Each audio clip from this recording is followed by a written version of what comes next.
கோவை முட்டத்து வயலில் ஈஷா நிறுவனம் சார்பில் அமைக்கப்பட்டுள்ள மின் தகன மேடையை ஆய்வு செய்ய சென்ற முற்போக்கு அமைப்புகளின் உண்மை கண்டறியும் குழுவினரை ஈஷா ஆதரவாளர்கள் தடுத்தனர். இதனால் இருதரப்புக்கும் இடையே வாக்குவாத மோதல் ஏற்பட்டது.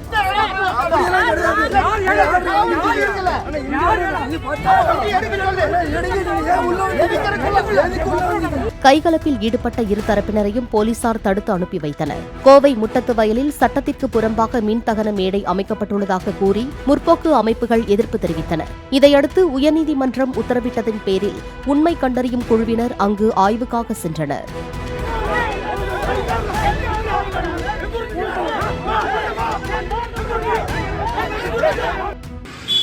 ஆதிவாசி மக்களுக்காக வழங்கிய 44 ஏக்கர் நிலத்தை ஜக்கி வாசுதேவ் ஈசா யோகா மையம் என்ற பெயரில் ஆக்கிரமித்து அந்த ஆதிவாசி மக்களுடைய நிலங்களை ஆக்கிரமித்த இடத்தில் தற்போது மின்மயானம் ஒன்றை அமைக்க திட்டமிட்டு சுற்றுவட்டார மக்களுடைய கருத்துக்களை கேட்காமல் அந்த மின்மயானத்தை அமைத்து கொண்டிருக்கின்றார்.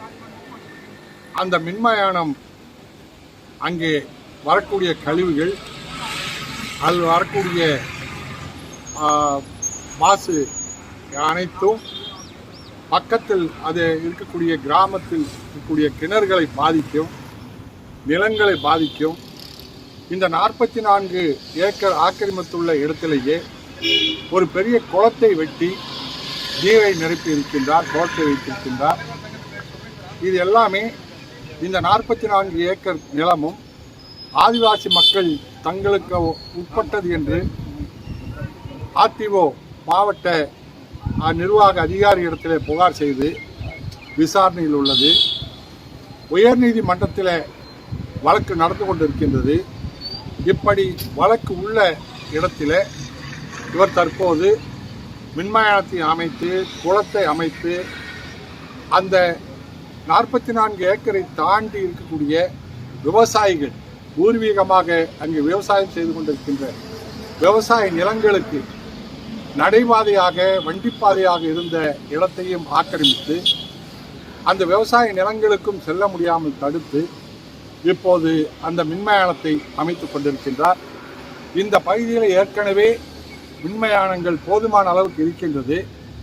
அந்த மின்மயானங்கள் யாரும் மீண்டும் வேண்டும், இந்த பகுதியில் வேண்டும் என்று பொதுமக்கள் யாருமே கோரிக்கை வைக்காத நிலையிலே ஜக்கி வாசுதேவ் தன்னுடைய கட்டுப்பாட்டுக்குள்ள இடத்தை சார்ந்து இந்த ஆதிவாசி மக்களுடைய நிலத்தையும் பயன்படுத்தி மின்மயானத்தை அமைப்பது என்பது வருங்காலத்திலே அவருடைய நோக்கம்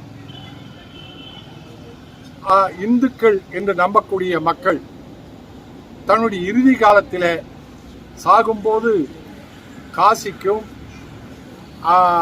இமயமலைக்கும் கங்கைக்கும் போய் அங்கே சாக வேண்டும், தன்னுடைய உடல்களும் ஆஸ்தியும் கங்கையிலே கரைக்கப்பட வேண்டும் என்று விரும்புகின்றவர்கள் நிறைய பேர் உண்டு.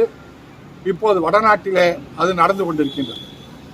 அதை அங்கேதான் அகோரிகள் என்ற சாமியார்கள் நிர்வாணமாக அலைவதும், அந்த செத்த பிணங்களையே சாப்பிடுவது என்றதெல்லாம் அந்த வடநாட்டிலே நடந்து கொண்டிருக்கின்றது.